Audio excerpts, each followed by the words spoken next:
ايه اللي حصل؟ ايه اللي حصل؟ جيت ما كانش في عروض، رحت لحد تاني. شعري باظ. كده برضو؟ كده برضو؟ تجروا ورا العروض؟ خرابي. بص بص بصوا شعرها.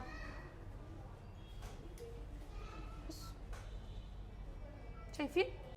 الوحيدة تاني وتالت وعاشر اللي بتطلع بالشغل بعد سنين وبتطلع بشغل الناس التانيين، صح؟ طيب عاملة عندي بقالك قد ايه؟ بقالك معايا قد ايه؟ بقالي معاكي 4 سنين. 4 سنين. واخر مرة عاملة شهر 6 أو 7 اللي فات. يعني بقالك حوالي 8 شهور. 8 شهور 9 شهور. سنة؟ كده. طيب بصوا اللي طالع، ده اللي طالع. بصوا شعرها ما شاء الله، اللهم بارك. بصوا التقل، بصوا التقل والكثافة اللي احنا فيها، ما شاء الله الله أكبر. أهو ده شغلي بقالنا 4 سنين. الجميلة بقى الصغننة دي جات لي وبعدين قالت لي ايه؟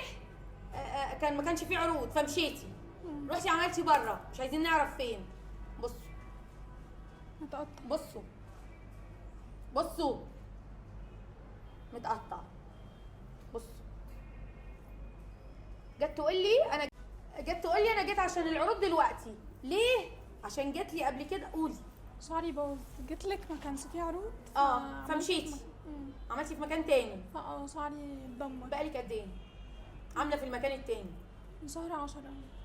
من شهر 10 11 12 1 2 3 4 يعني 6 شهور ولا 5؟ 5 شهور. 5 شهور.